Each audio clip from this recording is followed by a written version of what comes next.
Welcome, welcome. Today's video is not only a tie-in, but it's also my 1000 subscriber special.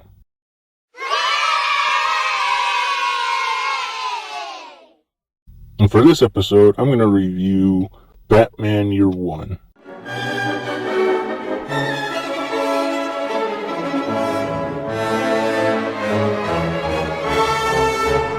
Batman Year One is an animated direct-to-home video movie based on the comic book story arc written by Frank Miller and illustrated by David Mazzucchelli. Also, the comic book was the main inspiration for Batman Begins and the Batman coming out soon. So let's take a look at Batman Year One. The movie begins with billionaire Bruce Wayne, played by Ben McKenzie, who played Jim Gordon in the Gotham TV show. Anyways, he returns home to Gotham City after 12 years abroad, and we also see Jim Gordon, played by Bryan Cranston. That's right, Walter White is fucking Gordon. You're goddamn right. Back to the movie. Gordon moved to Gotham City with his wife, Barbara, after he transferred from Chicago. I only hate myself a little for hoping they came out negative. This is no place to raise a family. Maybe Gotham's all I deserve now. Maybe it's just my time in hell.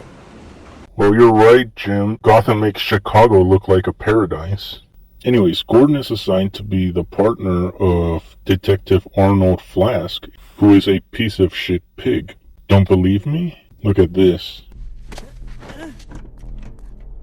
He's got a Green Beret's training. He knows how to use his size, too. Well, that's enough police brutality for now. Time to see what Bruce is up to. 12 years, and the ache is still fresh. But this isn't about healing. I'm not looking for closure. Let me guess. Vengeance. Meanwhile, Gordon is dealing with Flask as he asks Jim if the other pigs can trust him. We can count on you, right? Is that a threat? Well, let's see Bruce again. I'm not ready. I have the means, the skill, but something's missing. I have to wait. Well, don't take too long. Everybody wants to see you as Batman after all. Anyways, the police are tired of Gordon purging corruption from the Gotham City Police Department, so several officers, led by Flask, beat him on the orders of their corrupt superior, Commissioner Loeb. Consider this a warning. Be smart. Think of that pregnant wife of yours, Jimmy. You fucking prick. You mess with my boy, and you'll fucking pay. Meanwhile, Bruce goes in disguise on a recon mission in Gotham's red light district. Cheer you up, mister? How old are you? Young as you want me to be. No! God, please, no! No! No! No! This is getting into Epstein territory. Then her pimp shows up and Bruce whoops his ass. What the fuck? He was helping you, and just for that?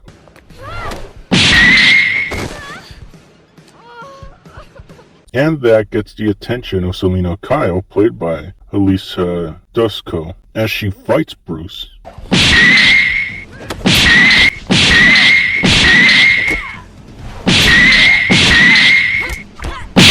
Damn, this bitch can fight. Then their fight gets stopped by the police, one of whom shoots Bruce and takes him away in their squad car. You two, stop the car. Get out. The hell? Don't mind him. Probably hopped up on something. Yeah, hopped up on justice. Scum, maybe. But even scum have families. Oh, come on, Bruce. At least break the cop who shot you's nose. No? Alright. Then we see Gordon track down Flask and nearly hitting Bruce as he is driving away. Hey, look at that. There's a Superman reference. Anyways, Gordon waits for Flask to leave, and we see him wearing his high school jersey. So he's one of those guys. Makes sense. Where was I? Oh yeah. Gordon gets his revenge on Flask by crashing him and pointing his gun at him. Hello, Jimmy. It's been years since I had to take out a Green Beret. Even so, he deserves. Oh, come on, Gordon. You don't have to fight fair with this guy. He doesn't deserve it. Hell, he didn't even fight fair with you the first time. Anyways, he beats the shit out of him.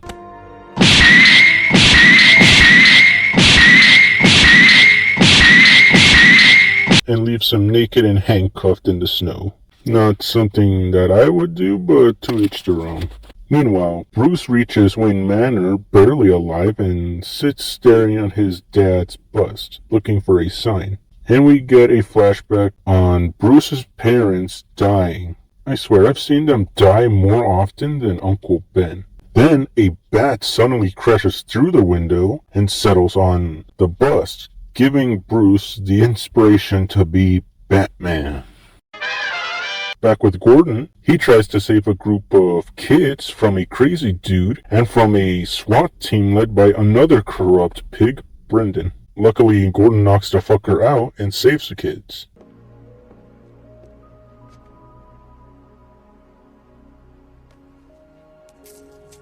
Who wants gum? Yeah, he earned that mug.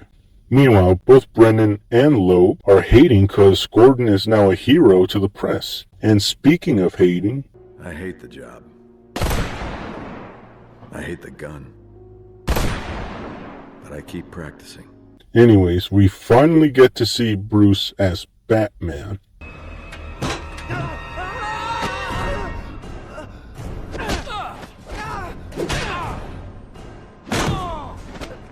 Wow, what happened to honor among thieves? These guys are dicks. They're about to let their homie die.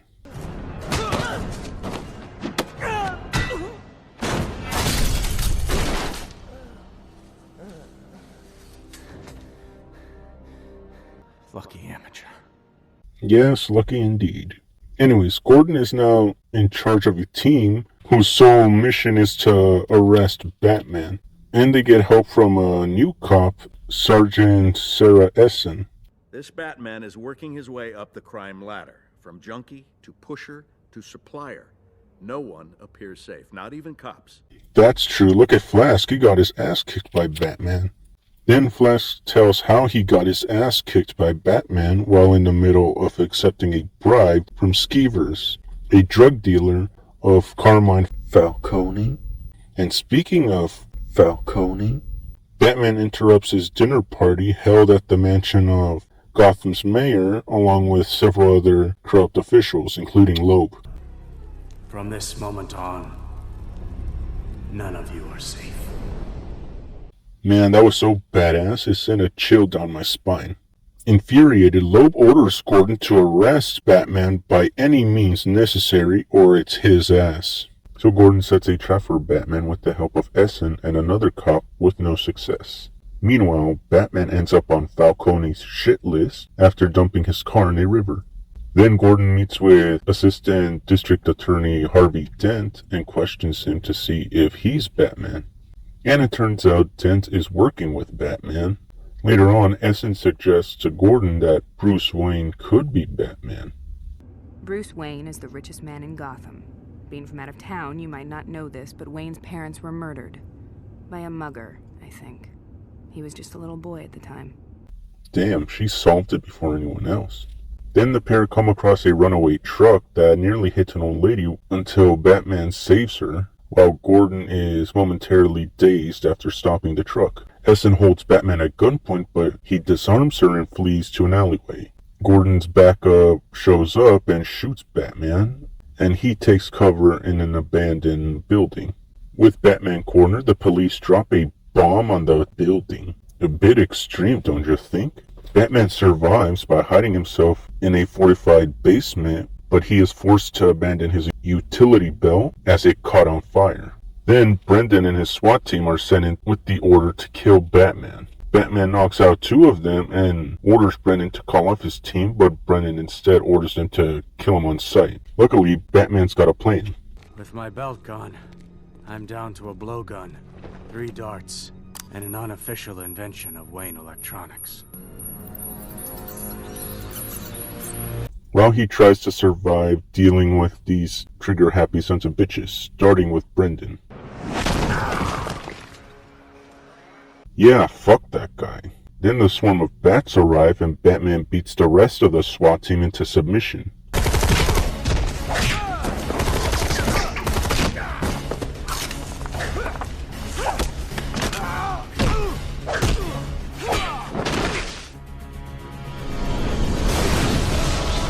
And he escapes GTA style.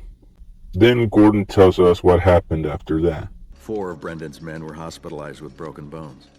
Brendan himself suffered 5 broken ribs and internal bleeding. Everyone who could have ordered Brendan and Loeb up on charges remains unavailable to me by appointment or telephone. Sounds suspicious, don't you think? After that, Gordon and Essen resumed their investigation into Batman. Then they begin having an affair. Gordon, please, practice what you preach. After witnessing Batman in action, Selina punches her pimp and takes Holly with her, where she begins a life of crime as Catwoman. Anyways, Gordon is still having an affair with Essen, and he is having serious regrets. Then Essen learns Gordon is going to be a father, and she chooses to leave Gotham to avoid damaging his relationship. Then we see Gordon interrogate Skeevers until he gets bailed. Later that night, he is then attacked by Batman for information and agrees to testify against Flask. Upset with Gordon's exploits, Loeb blackmails Gordon into dropping the case against Flask by threatening to give his wife proof of his affair. Then the next day, Gordon travels to Wayne Manor with Barbara to interrogate Bruce. And Bruce uses his playboy charms as an alibi to dismiss Gordon's suspicion. While leaving the manor, Barbara criticizes Bruce's manners, which prompts Gordon to confess his affair. Gordon continues to go after Flask, and the pigs call Barbara about Essen, and their plan doesn't work. Later on, Skeevers is hospitalized after being drugged with rat poison, and Gordon tells Loeb that Skeevers is still going to testify. Just keeping you informed, sir. On brighter news, Gordon's baby is born. Then Batman sneaks into Falcone's manor and overhears him and his nephew Johnny discussing a plan until Catwoman attacks Falcone and his bodyguards. And she leaves Falcone with a scar on his face. Back at Wayne Manor, Bruce plays the audio he used to record Falcone's conversation and confirms Falcone is indeed targeting Gordon's family. Meanwhile, Falcone gives Johnny his blessing on targeting Gordon. Then Gordon gets a call from Loeb to report to the police station at once. While leaving, Gordon spots a motorcyclist entering his home garage at high speed. So he turns back only to discover that Johnny and his men are already holding his family hostage. Gordon, knowing that his family will be killed, shoots Johnny's men, and Johnny flees the scene with Gordon's infant son. Then Gordon shoots the motorcyclist from earlier and takes his motorcycle. And it turns out that the motorcyclist is Bruce wanting to help Gordon and chases after them. The car chase ends up at the bridge when Gordon blows out Johnny's car tires. Both men fight each other.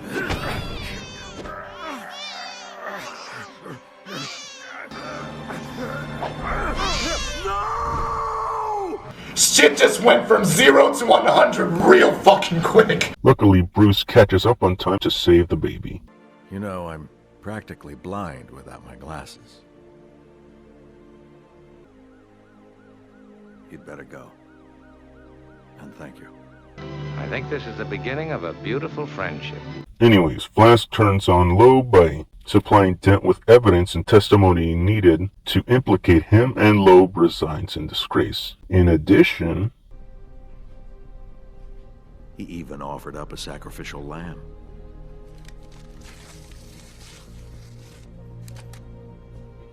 I hope you like prison food and penis. now as Captain, Gordon stands on the rooftop waiting to meet Batman. Somebody's threatened to poison the Gotham Reservoir. Calls himself the Joker. I've got a friend coming who might be able to help. Should be here any minute. And that was Batman Year One. The film was a commercial success and was critically acclaimed. It was praised for being an accurate adaptation of the graphic novel, As for me, I couldn't agree more. Not only is it a faithful adaptation of the novel, it is also a pretty good Batman animated film. Like the novel, the story focuses more on Gordon than Batman, but I don't mind. It is interesting seeing Gordon trying to deal with corruption. Also, the action scenes are pretty good, especially the scene where Batman fights the SWAT team. And it has very nail-biting scenes like the part with Jim's son being held hostage. The cast itself is alright. Bryan Cranston is amazing as Gordon. Ben McKenzie, however, he's okay as Bruce Wayne and Batman. Although not my favorite voice actor as them, it is pretty hard to top Kevin Conroy. I am vengeance. I am the Knight. I am Batman! And if you're familiar with the live-action Batman films, you can see where they got their inspiration from, as they share certain elements from the novel. Also, the film isn't that long. It's only an hour and 4 minutes long, but it feels a lot longer. So I say go check it out. I gave it 4.5 bats. And that was the video. Don't forget to like, share, and subscribe for more videos just like this. Stay safe out there. Goodbye.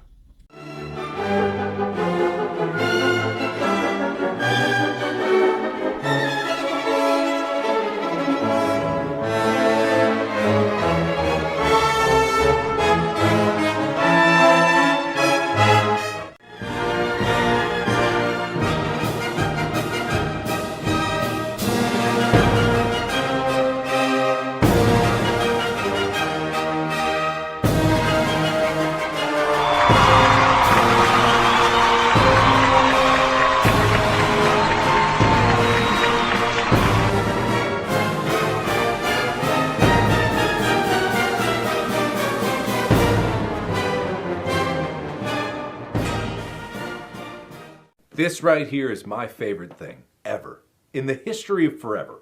I think about this every day. I think about this all night long. I stay awake, not sleeping, because I'm thinking about this. Guys, check out my new favorite channel. It is so good. Oh my God. Look at it.